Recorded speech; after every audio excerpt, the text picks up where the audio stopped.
Hey, what's up, everybody? It's Josh again. I guess this will be like part 2 of the previous video, but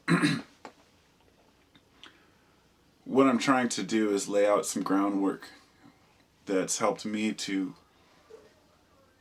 the things that I've actually seen in my life that have convinced me that there are forces that we cannot understand and that we cannot measure, at least as of yet. Forces that have intelligence, forces that are aware in their own right. And when I was talking about consciousness, I was saying that, it's something that can't be explained away by conventional biological evolutionary theory. Unless something benefits the group as a whole, it's discarded generally. And consciousness is something that has not subsided, it has increased. And so we have to regard it as something that's given to us, a collective consciousness, if you will.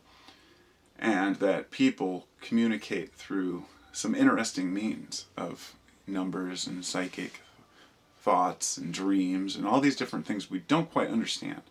But we do understand that there is a connection of some sort. So we can at least agree on that there is something out there. You might not call it supernatural, but that's another subject altogether, whether we separate spirit from nature, because I think we do that too much. But there are some interesting animal correlations, weird things animals have done that show us that even animals work on a similar wavelength. There's been a lot of dispute about the cows facing north. People have noticed on Google Maps or whatnot that it's one of those kind of mysteries, and that some people will say, well, no, most cows don't face north, that was just a few that they looked at, or because of the way the sun was shining or whatnot. There's all these strange animal group issues where they've done very similar things. When animals beach themselves in a large group or over a large area.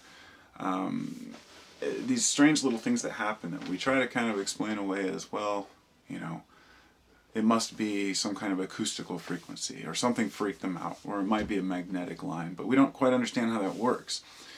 And for example, a whole bunch of squids that beach themselves 3 days before an earthquake. So people say it must be the earthquake.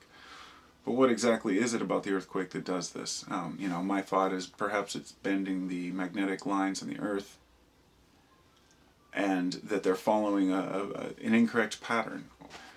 The point here being is that we, it could be the magnetite in their brains that follow these magnetic lines. We all have magnetite in our pineal glands. So what if it is? What if it isn't? I'm not, the science of it isn't the issue here. I wanted to, the point being that there are large groups that follow a similar pattern for reasons we don't understand, that we're beginning to understand. And years ago, we would never think, oh, there's magnetic lines on the earth that these animals are following. Now it's become pretty much common knowledge that, birds migrate through magnetic fields. And when you look back on the things we thought of the past that could never be measured or understood, we put a lot of explanations on those things to try to justify what we believed, or why a certain why the earth was at the center of the universe, those kind of things.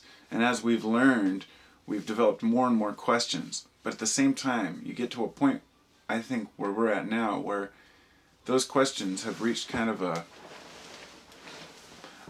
we've reached kind of the limits of what we can explore scientifically without going into a lot of speculation and theories, string theories, various atomic theories and particle theories and big bangs and big crunches, all these things. They're just fascinating ideas, but we can only go so far with science. We can only get smaller and smaller.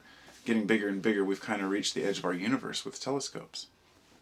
What are we going to do now? Now we find a way to utilize this and kind of understand new fields of energy. There will be many new discoveries, don't get me wrong. But ants are a good example.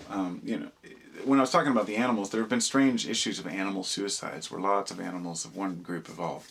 Birds have flown themselves into the ground, cows have gone off cliffs, where it wasn't just one group, it was various groups over a day or a period of time. And the root of understanding for that to me is that there's a herd mentality that goes beyond just your immediate environment. That you're not just affected by what you see with your eyes or what you hear, but that there's another sense, that there is that sixth sense, if you will, that allows us to see into something we can't quite understand. Ants are, I think, the perfect example of this. A colony of ants can build this entire structure. It's perfect in every way. All the components are in their places. There aren't two groups of ants accidentally building a queen's chamber, or, whoops, we accidentally added an extra room over here, or didn't have enough room for these folks. There seems to be a group consciousness where they can build these nests, and they're very ancient creatures. I mean, ants could rule the world. They are amazing. I mean, the things they do, when there's a flood, they build a raft out of ants. And some of them will sacrifice themselves for the group, but they'll hold their breaths, and they will actually, I believe, feed each other air or something, and then they will switch places so they can all live, and they'll float down the river to where they get to their next place. This is all done on a scale that we don't understand. And I know people, we could come up with all kinds of different ideas. Oh, sure, they're sending chemical signals, or they're telling each other what to do. But we're always missing the whole point. There has to be a force separate from the ants that is directing that action. That's the way I see it anyway. And people may disagree, be like, no, it's just, could be the ants and just the signals. But it's really hard to explain what I'm trying to say, but that chemical signal, it has to contain the entire blueprint of the colony and of the structure that's going to be built. So it has to be predetermined. And that means somebody has to decide what it's going to look like and what it's going to be, and somehow share that information with living creatures. And that example magnified to humans and larger animals, I see it the same way. We build these structures. We work together in ways that we don't quite understand. And something has to be driving evolution. And look at the anthill as an evolution, as the evolution of the universe, as a metaphor. Something was predetermined. Creatures came in, they created this blueprint based on this idea. And that's how I feel about God, if you want to use that term. That we are the living blueprint of this God. But I don't believe in the term God as a capital G, in the sense that that's a personal God. And that gets into theology and all types of different belief systems. I believe in a universal consciousness and awareness that has a blueprint and has a plan. So if you take that to a different level, you could say it's God's plan. And that's where things get really, confusing when you're having conversations with people. If I were to go up to somebody and say, oh yeah, that's God's plan, instantly they'd label me as a Christian and be like, oh, he's loopy, he doesn't get it.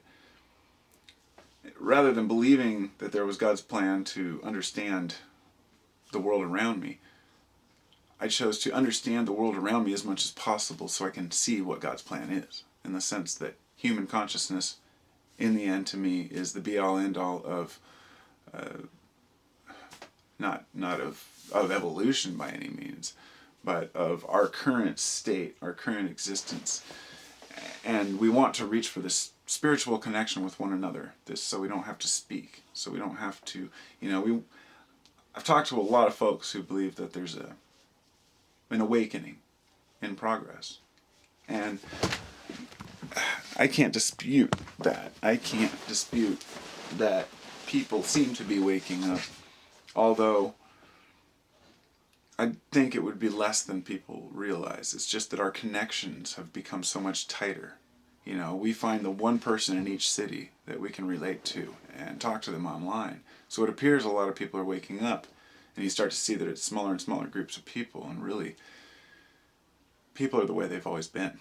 And you could see that as good or bad, but I don't think people will ever be ready for a complete spiritual overhaul, a connection where we're all speaking through you know, through our minds, you know, or reading one another's minds or thoughts. I don't really think that that's in the cards for us. I think that we are designed to get glimpses of that. I could be totally wrong. I'm just speculating here completely because perhaps, you know, consciousness is only designed to get us to the point where we can realize what God is, or to understand the universe so we can attain some spiritual state. This leads to the beliefs in, you know, chakras and gods and saints and sages and you know, prophets and everybody else, you know, that we want to say this is part of the plan that we can put on paper or in our minds or in a story and kind of understand the world around us.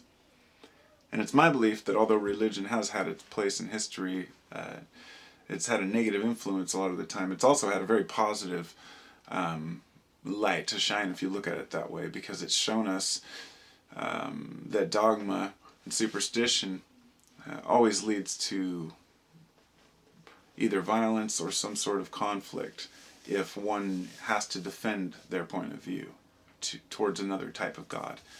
So cultures are able to see this has happened and say, like, the Hindus and Buddhists are able to find a more peaceful approach that works for them, that kind of accepts everyone. And really each religion was circumstantial to the environment, but here we all are now in this one big world where we're all connected and we're all looking for this one thing that we can share. So I don't know if we'll ever find it or if that's what we're destined to find, but consciousness in itself is a pretty damn amazing thing, and it allows us to seek out one another as we do every day. It's phenomenal.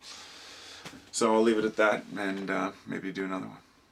Got a few other things. Peace out.